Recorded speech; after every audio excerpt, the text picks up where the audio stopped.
Well, welcome to the Spirit of the Outdoors. I am at Starved Rock State Park in Illinois and just enjoying a few days of kind of not even camping, not even glamping. We're staying at the lodge, but I came down to the river here, and so I picked this up a while back. This is really kind of a cool little outfit, actually. This is from Self-Reliant Outfitters, the Pathfinder School, Dave Canterbury. This is the canteen kit. You get the canteen, it all fits in this pack. I picked up these other little bags, this one and this one, on Amazon. I don't even know, but they were Molly compatible, and I just mollied them onto the sides. And so I came down here and just had some coffee, but this is a nice little setup. This is the cup sits on top of the little burner, or not the burner, but the stove, kind of, I guess I call it a stove. And then this is a Trangia knockoff, but it's I think this is if I can see this here, it's the Red Camp, but it operates just like a Trangia, whatever. Alcohol burner. This comes off. Oh boy. Yeah, there we go. Comes off. Got the screw top on with the O-ring inside.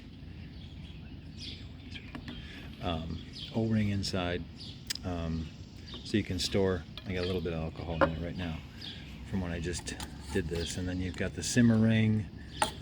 You can fold this out, put that on top, and, control the amount of flame coming out of there. See, my stupid fingers. Sorry about that. So you can control the flame. Anyway, so this is a nice little kit. So it comes with the canteen over there, and then the cup, and this all nestles together, and then the canteen fits in top of that, it nestles in, and then you just store the lid in the bag.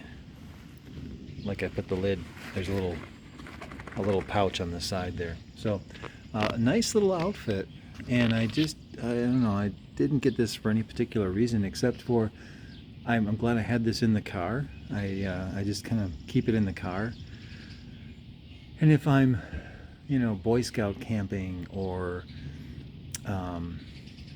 doing something with the Boy Scouts and get up early, and I don't want to put the big pot of water on right away, because I don't want to disturb anybody, and I can just heat up some water and make some coffee right away.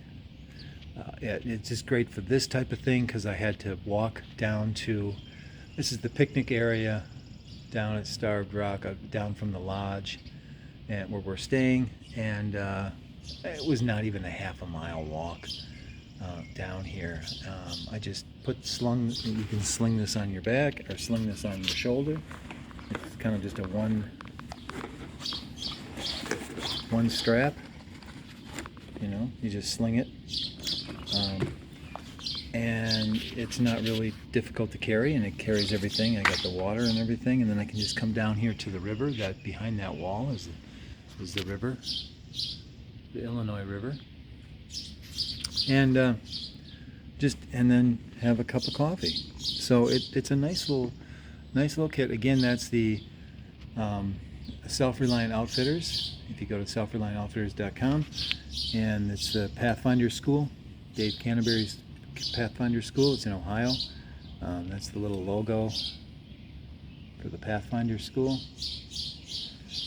They've got some great stuff out of stainless steel. This is all stainless steel.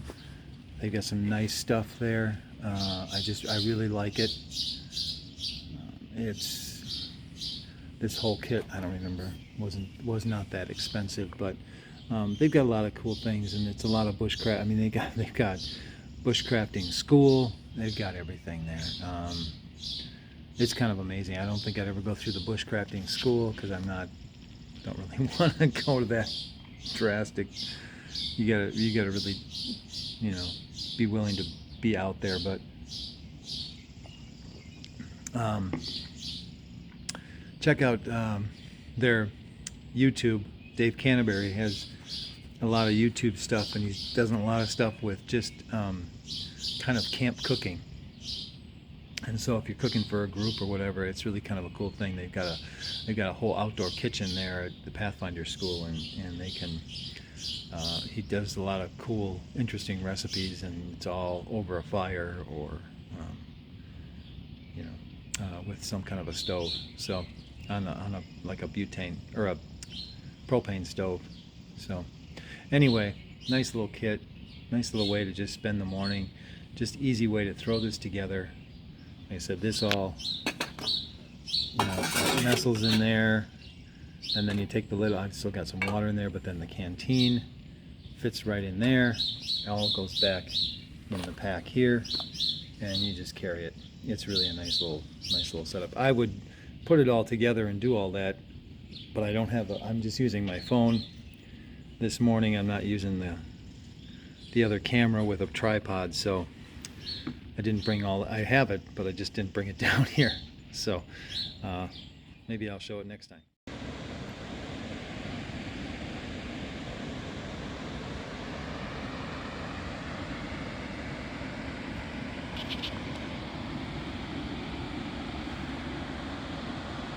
Another coffee morning. I'm at Starved Rock State Park in Illinois, and having my coffee up here at Lover's Leap. That's the dam down there, making lots of noise. Going upriver that way, or downriver, I should say. And so this is Lover's Leap. I brought my Lixada. I did do a video of setting that up. Had my little Lixada stove with an alcohol gel tabs that I made coffee with this morning. The alcohol gel tabs that I have are made by SOL, Survive Out, I forget what it is, Survive Out Longer or something like that. And Survive Outdoors Longer or something, I think that's what it is. But yeah, I just made that little, and I had a Lixada stove that you can do alcohol burner, or twig stove, or even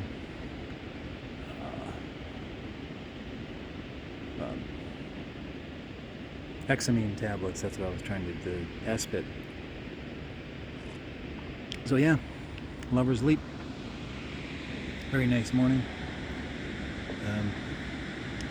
I'm going to continue on after finishing my coffee. So this is Wildcat Canyon. And it's actually kind of cool that you can walk right down into this canyon.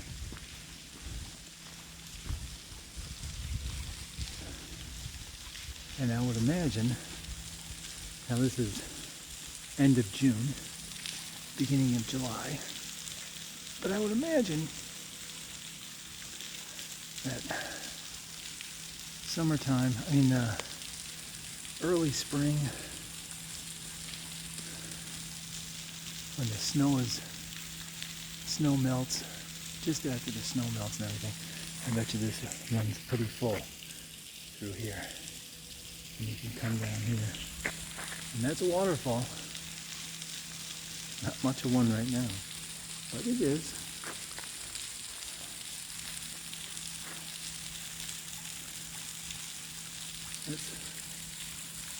Somebody laid this so that they could walk out there. Yeah, it's not real deep, but You can see where somebody wanted to get up on that ledge, obviously.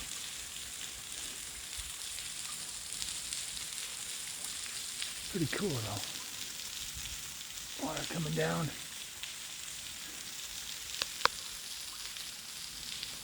That's pretty cool. Neat little canyon in here.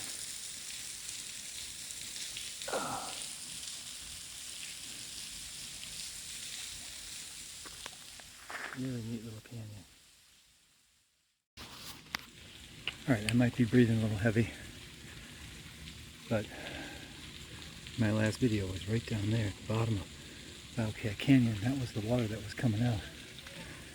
And I had to climb up these stairs that went all the way up. So I'm breathing a little heavy. People across the way, but this is Wildcat Canyon. It was really cool being down there and looking up, and now I'm up here. Really cool. Well, this is Illinois Canyon. Hiked back into the interior of this canyon. You can see how high up that is. Not much water flowing in this canyon. And when it does, if it's coming a lot more, it's not going to be a huge waterfall.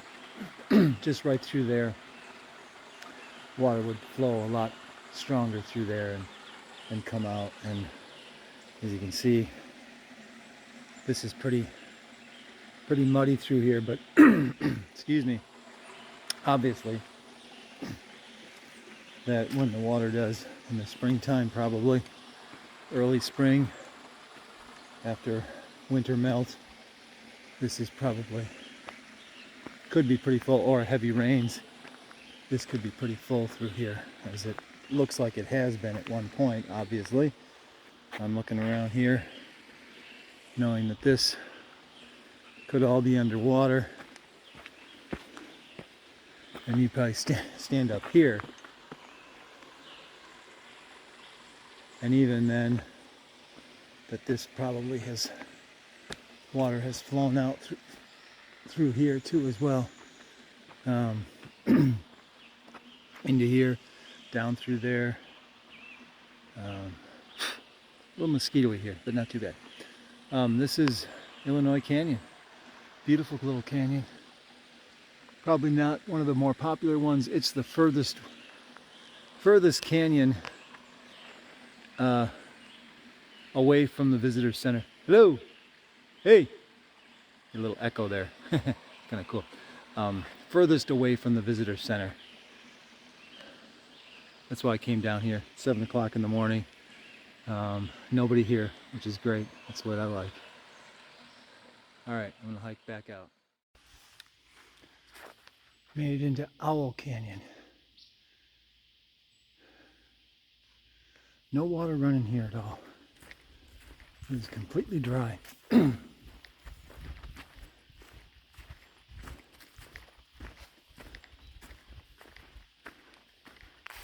right up there's a notch, and you can see again in wetter times, water flows right off of that rock there down, fills that pond there, that pool here. Would fill all this up, because you can see around this canyon wall that water would fill this up.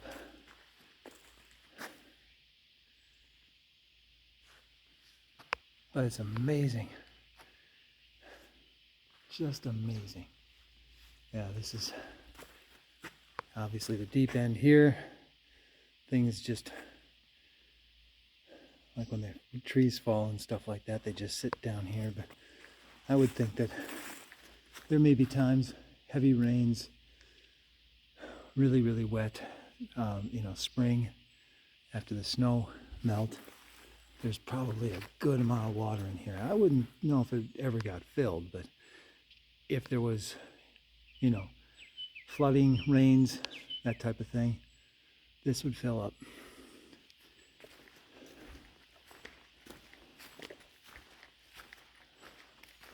It's kind of amazing though. This little canyon back in here. Pretty cool. Pretty cool. I love this kind of stuff. Sorry about the sun. Just coming right into this canyon. I'll back out a little bit and turn around. And you can see right where I was here. There we go. See? It's like a cul-de-sac back in there. Beautiful canyon though. Beautiful canyon. Goes Lasalle Canyon. And this one definitely has water. Hopefully it's not too loud.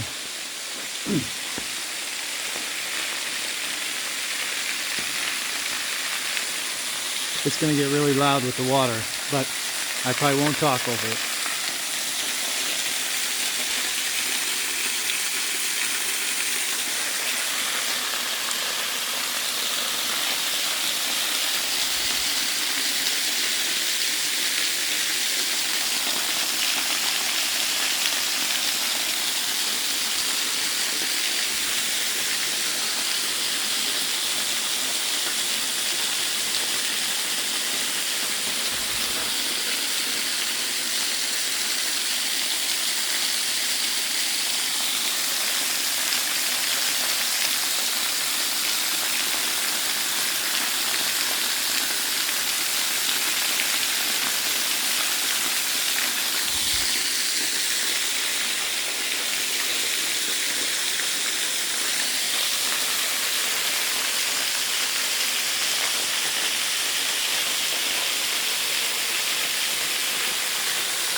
Definitely, when you see this kind of stuff, you definitely feel like standing underneath it. You just can't help it. I'm not going to because I don't want to get all wet.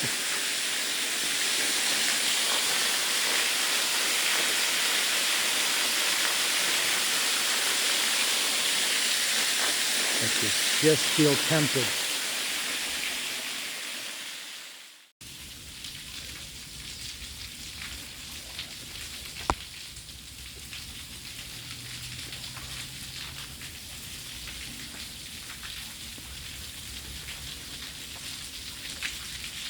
St. Louis Canyon. Oh, look at that. Gets up there.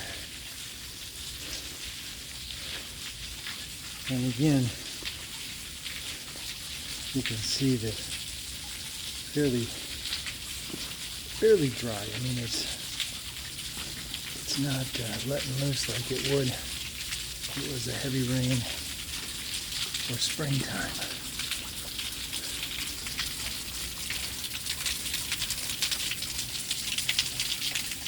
It's all spray up there. I'm getting. You can see it spraying down into the pool here.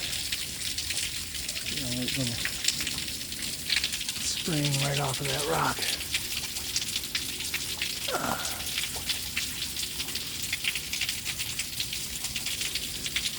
That's what all that mist is there. So, almost not a very big waterfall coming in this canyon, but you can see how it could be. Yeah, beautiful canyon though. Another beautiful canyon.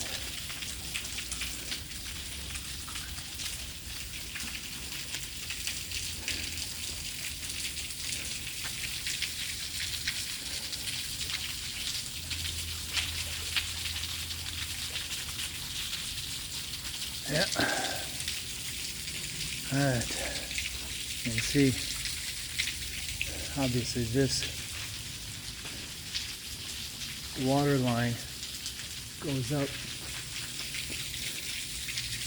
You know, you can tell that there was water in this canyon at times. Who knows how when it gets really full, but it has the potential. Most definitely.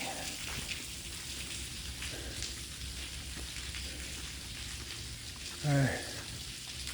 A little bit of a hike out of here yet, but it's not even 7 o'clock yet.